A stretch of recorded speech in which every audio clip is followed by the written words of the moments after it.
Buenas noches, familia de Amistad Boca. Bienvenidos a este miércoles de crecimiento. Es un gusto poder estar nuevamente con ustedes y todos unidos para recibir hoy una palabra por parte de Dios.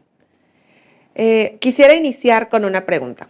¿Alguna vez has pensado o has escuchado a alguien decir, ay, me iba mejor antes? Refiriéndose a antes de conocer a Jesús, antes de entregar su vida o de seguirlo. O tal vez expresar cierto descontento o no estar de acuerdo con alguna intervención de Dios, alguna parte de su ayuda en un problema. Yo te voy a confesar que yo sí. Me ha pasado que cuando Dios ha respondido a alguna oración, ha habido ocasiones donde me ha quedado la duda si no había una mejor opción, otra forma donde yo estuviera más de acuerdo. Y también me ha tocado con amistades o con personas alrededor que les sucede lo mismo, que de repente hay cosas que hoy sienten que la intervención de Dios y su favor no fue precisamente de su total agrado. Y hay algo más. Hay veces que no tan solo se queda ahí en ese desacuerdo, sino que entre más buscan a Dios y más oran, pareciera que les llueve sobre mojado. Hay personas que están orando tal vez por un problema y entre más claman y claman, se van acumulando más problemas. Si tú has estado en esa situación, estoy segura o casi segura que habrá brotado de ti una palabra de queja. Te habrás quejado. Yo sí me he quejado y me he quejado muchas veces. Y si es así, te invito a que hoy te quedes a escuchar esta porción y reflexionemos juntos sobre este tema. Te invito a que oremos. Señor y Padre, en esta noche te damos las gracias por tu palabra. Gracias por la vida que nos prestas, la oportunidad que nos das de acercarnos a ti y escuchar tu palabra, escuchar cómo tú nos animas, nos corriges, nos exhortas y todo el plan hermoso que tienes para nuestras vidas, Señor. Hoy pongo delante de ti este tiempo y te pido que en el nombre de Jesús sea solo tu Espíritu Santo moviéndose, guiándonos y revelando tu palabra a nuestras vidas. Te pido que tomes mis labios y que seas solo tú hablando a través de ellos y por todos los que están escuchando esta palabra, sea de bendición para sus vidas, Señor. En el nombre de Cristo Jesús. Amén. Bien, te voy a invitar a que juntos vayamos a Mateo 8 y vamos a leer del versículo 28 al 34. Y dice así, hablando acerca de Jesús. Cuando llegó a la otra orilla, a la tierra de los Gadarenos, vinieron a su encuentro 2 endemoniados que salían de los sepulcros, feroces en gran manera, tanto que nadie podía pasar por aquel camino. Y clamaron diciendo, ¿qué tienes con nosotros, Jesús, Hijo de Dios? ¿Has venido acá para atormentarnos antes de tiempo? Estaba paciendo lejos de ellos un hato de muchos cerdos. Y los demonios le rogaron diciendo, si nos echas fuera, permítenos ir a aquel hato de cerdos. Él les dijo, id. Y ellos salieron y se fueron a aquel hato de cerdos, y aquí que todo el hato se precipitó en el mar por un despeñadero y perecieron en las aguas. Y los que apacentaban huyeron y vinieron a la ciudad, contaron todas las cosas y lo que había pasado con los endemoniados. Y toda la ciudad salió al encuentro de Jesús, y cuando le vieron, le rogaron que se fuera de sus contornos. Este pasaje nos narra un poderoso acto de Jesús en Gadara, esta región que estaba ubicada al sureste del mar de Galilea y que era habitada principalmente por gentiles, en su mayoría griegos, y todos ellos conservaban su cultura, su práctica de costumbres, sus prácticas religiosas, económicas, su estilo de vida. Y ahí llega Jesús. Pero vemos que en el versículo 28, que toda esta zona tenía un ambiente de temor, de impotencia. Se había convertido prácticamente en una zona de miedo donde, dice el versículo, nadie podía pasar por aquel camino. Y está ahí Jesús. Llega y a su encuentro nos narra la Biblia que le salen 2 endemoniados. ¿Qué son un endemoniado? Probablemente ya se escuchaba esta palabra y hay su definición de diccionario y bíblica, pero a mí me gustaría que hoy nos enfocáramos de esta forma. Un endemoniado es un ejemplo extremo de lo que Satanás puede ser en o con una vida que está bajo su completo dominio. Es un ejemplo extremo y es una situación, además de muy lamentable, que es totalmente opuesta al plan de Dios para tu vida y para mi vida.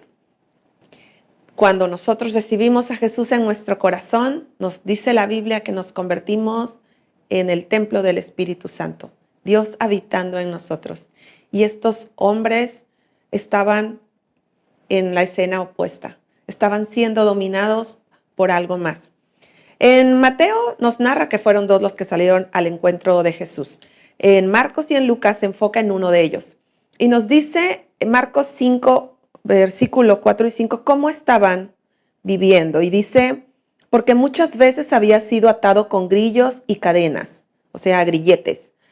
Mas las cadenas habían sido hechas pedazos por él, desmenuzados los grillos y nadie los podía dominar.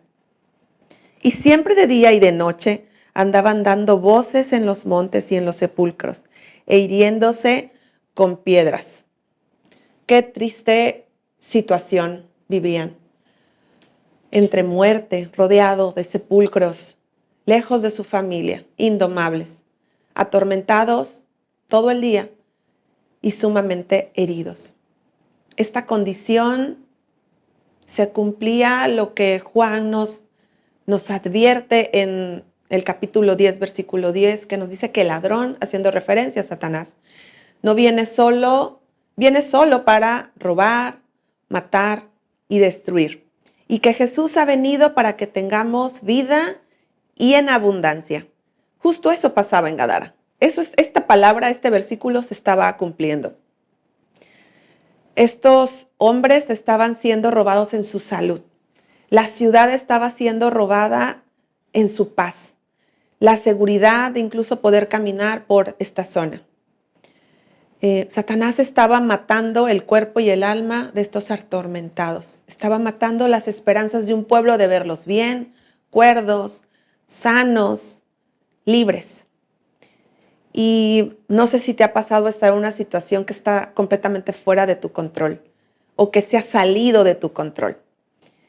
Y tratando de intentar resolverlo por todas las formas posibles, solo obtienes frustración, pérdidas o gastos porque no puedes resolverlo.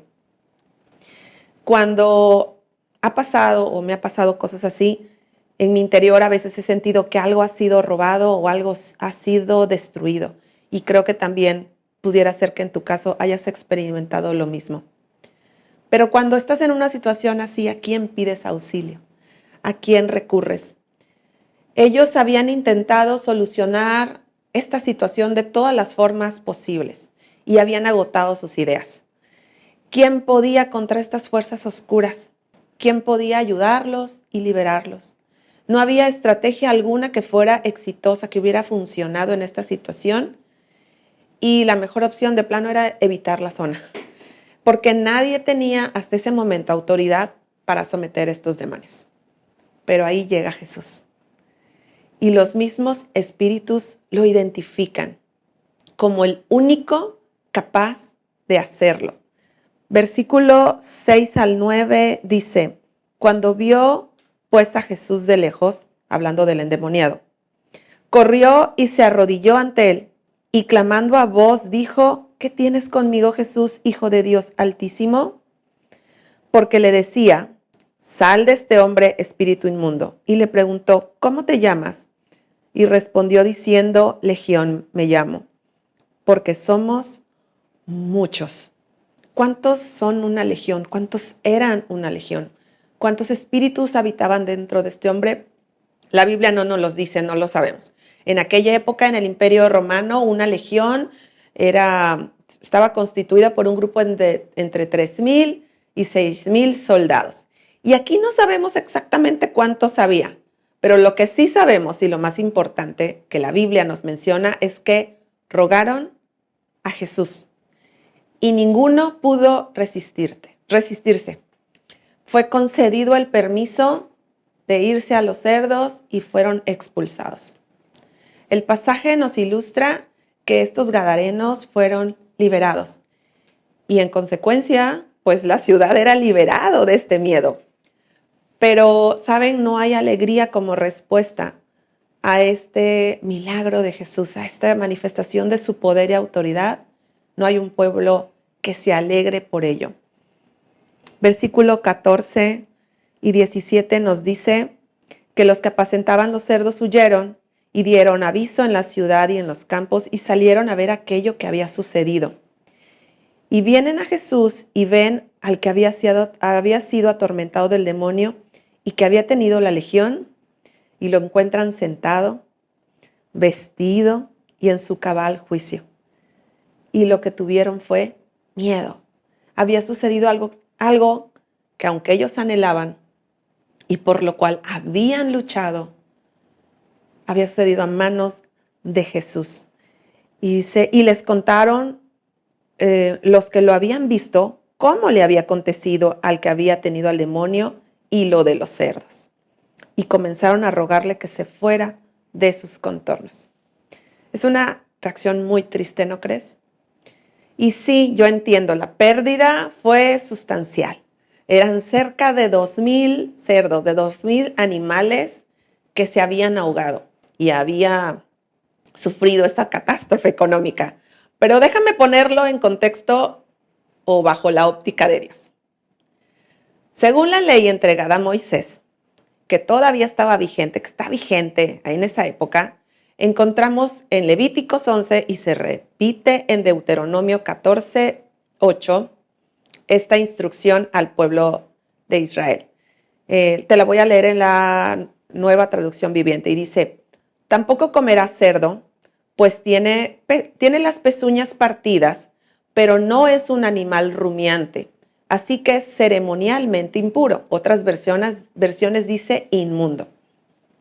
Es ceremonialmente impuro para ti. No comerás la carne de ninguno de los animales que acabo de mencionar, ni siquiera tocarás sus cuerpos muertos. Jesús permite que estos demonios, estos espíritus, entren a los cerdos porque no impedía su objetivo, que era liberar a un cautivo. Simplemente, bajo la ley, lo inmundo quería habitar algo inmundo.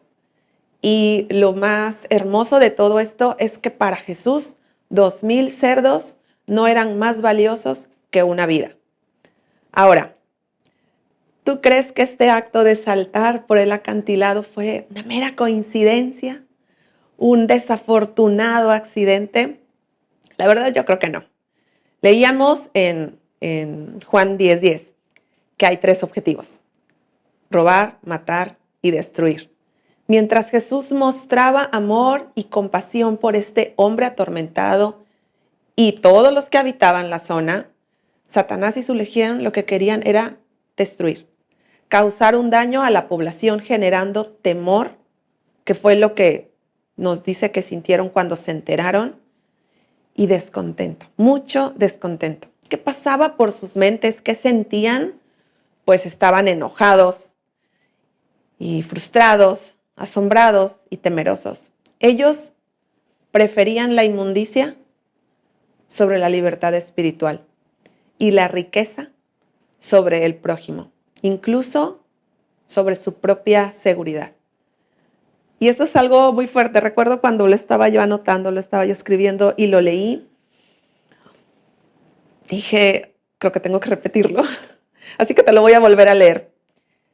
Estos gadarenos preferían la inmundicia sobre la libertad espiritual y la riqueza sobre el prójimo y sobre su propia seguridad. Y en muchos lugares hoy parece que se repite esta historia. Tristemente se repite. Vemos ciudades padeciendo horrores. Zonas que se han convertido en zonas de miedo, que la gente prefiere evitar. ¿Cuántas noticias horribles leemos diariamente? Y el problema fundamental que estaba ocurriendo ahí, donde estaba el milagro de Jesús, donde se había hecho esta liberación, era su falta de objetividad. Cómo tenían ordenadas sus prioridades. ¿Puedes analizar esto? Los que hemos padecido insomnio o de repente el estrés hace que se nos vaya el sueño, ¿cuánto te costaría una noche de buen descanso? ¿Cuánto pagarías tú por una noche de buen descanso? ¿Qué precio tiene una semana de completa paz? Y yo no tengo idea, pero ¿cuánto cuesta un equipo de seguridad privada que esté contigo 24/7 y que puedas tú ir a cualquier lado sabiendo que vas a estar seguro? Esto no tiene precio, no se puede pagar. Y este pasaje nos ilustra al mundo entero, rodeados de muerte, viviendo en cautividad. Hubo uno que fue hasta donde estábamos y nos dio libertad. Primera de Timoteo 2:5 nos dice así: porque hay un solo Dios y un solo mediador entre Dios y los hombres, Jesucristo hombre. Siendo no merecedores de la visita de Jesús por su sacrificio y a través de su gracia, tú y yo hemos sido salvados, perdonados y liberados del pecado. No sé cuándo tú conociste de Jesús. Yo tenía 16 años y mucho tiempo pensé, ay, no era yo tan mala. Hasta que me pudo caer bien el 20 de lo que es la gracia y que aunque no fuera yo tan mala, según a mis propios ojos o a mi propio juicio, yo necesitaba un Salvador, porque nadie, ni yo portándome bien todos los días, iba a poder ser perdonada y salvada. ¿De qué fuiste tú liberado? A lo mejor de muchos problemas que no tenían solución y vino Dios a tu vida y se solucionaron. Tal vez de una vida de mentiras, de mentir con mucha facilidad, aunque a tu criterio eran mentiritas blancas o piadosas. Tal vez estabas enfermo y fuiste liberado y fuiste sanado, o de depresión, o de alguna adicción que te tenía cautivo. ¿Cuánto ha hecho Jesús por ti? ¿Y qué podemos reflexionar hoy? En ocasiones sucede que mientras Jesús ordena y limpia nuestras vidas, reacomoda la dinámica familiar, confronta nuestro carácter con su palabra. Incluso nuestro círculo de amigos a veces cambia porque nuestros hábitos cambian al seguir a Jesús. O nuestra economía pudiera verse afectada porque en un medio corrupto es difícil mantenerse honesto, ¿verdad? Y hay momentos en que podríamos pensar que hemos tenido pérdidas significativas en nuestras vidas.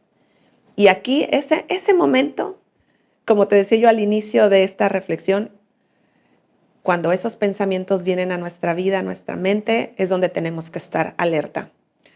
Porque no es lo mismo pensar, ay, Dios no lo hizo como yo quería, como yo le estaba pidiendo, y tal vez no estar tan de acuerdo, pero nuestra voluntad cede y reconocemos que Dios es soberano y que su voluntad es mejor que la nuestra. Eso es natural y a muchos nos puede pasar. Pero debemos estar alerta porque no es lo mismo pensar que el actuar de Dios o la forma en la que Él resolvió las cosas nos afecta, nos perjudica o que hubo un daño colateral, ya que pensar esto o abrazar estas ideas, que dejarlas sembradas en nuestra mente cuando surgen, es como si pensáramos que Él no nos ama bien o que es injusto o imperfecto. Yo sé que en la vida a veces atravesamos situaciones donde tal vez tú no eras el causante y la resolución te hace ver como que tú tuviste parte de culpa y dices, esto fue injusto, no está bien. Pero Dios no es injusto, al contrario, nos dice que Él es justo y perfecto.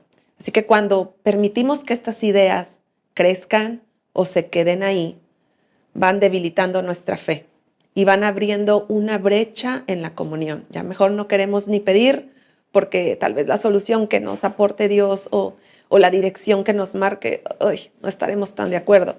Y mejor tratamos de tomar un poquito de distancia. ¿Y cómo le hacemos entonces para que no terminemos diciendo como Gadara, Jesús, mira, aquí no? O Jesús, mejor en esto, ay, ni te metas.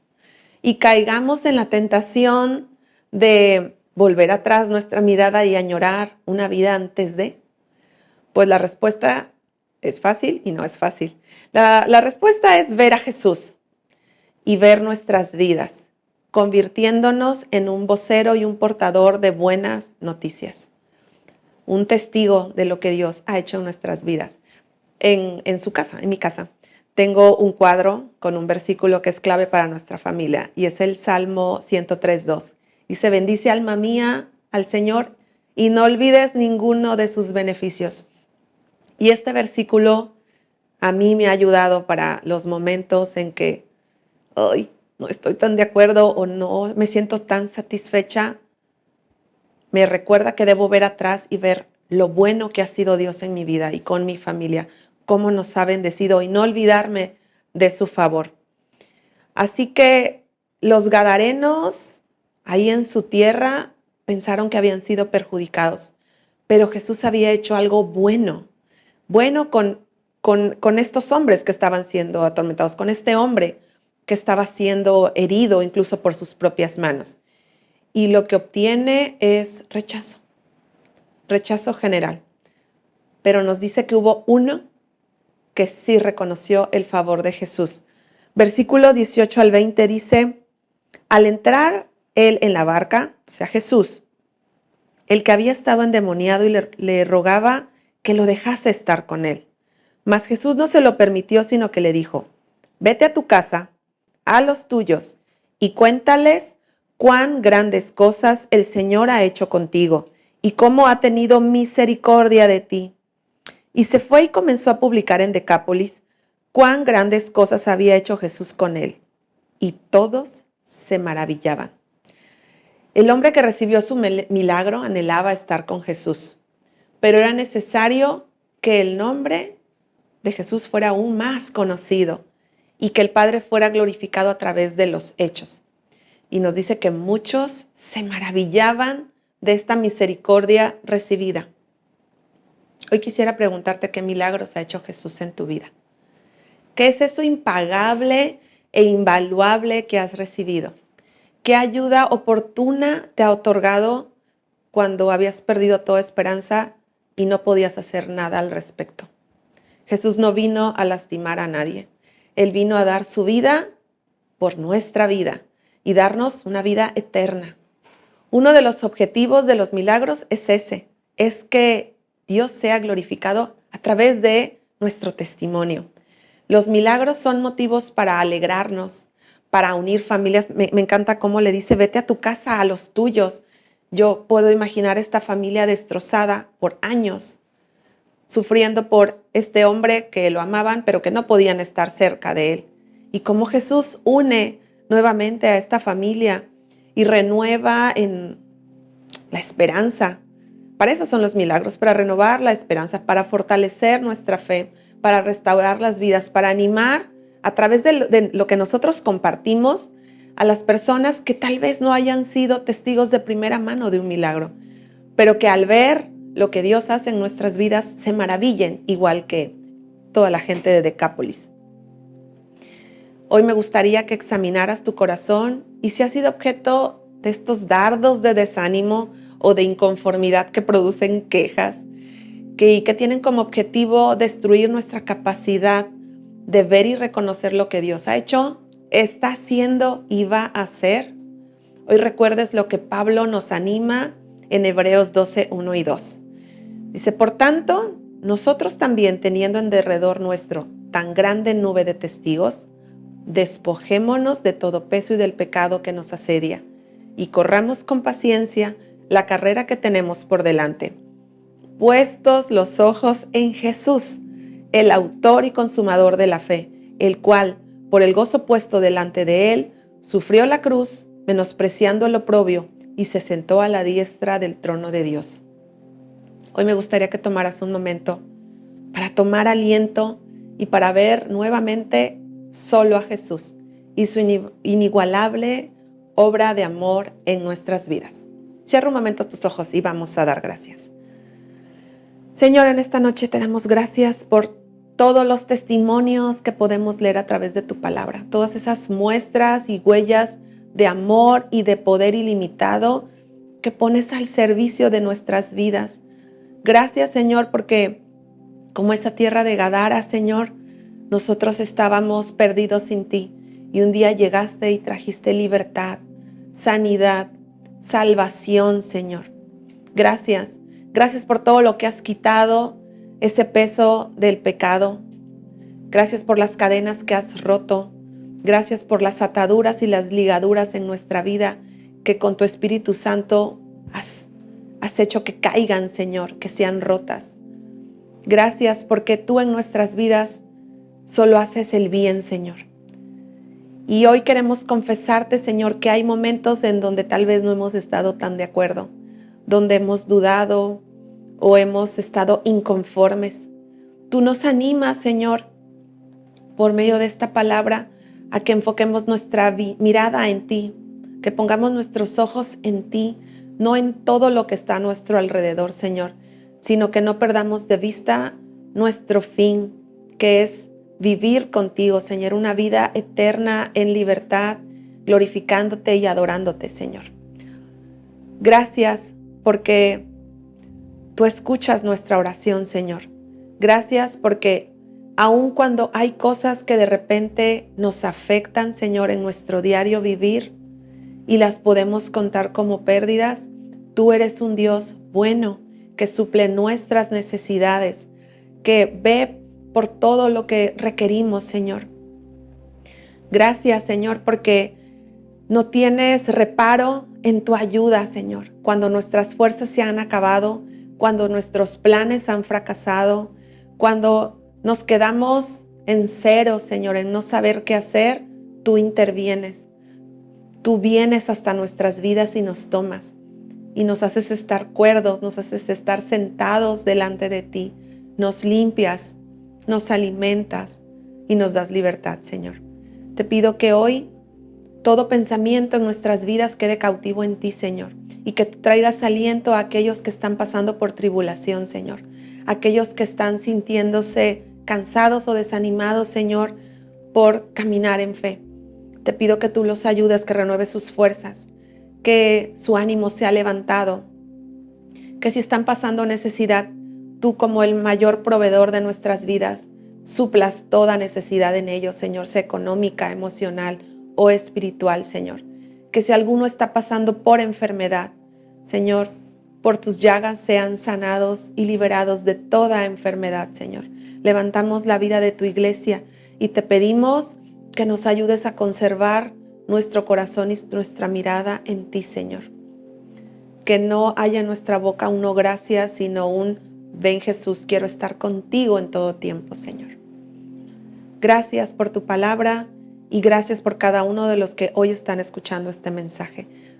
Sé tú haciendo eco, sé tú revelando a sus vidas y a mi vida, Señor, todo lo que quieres trabajar en nosotros.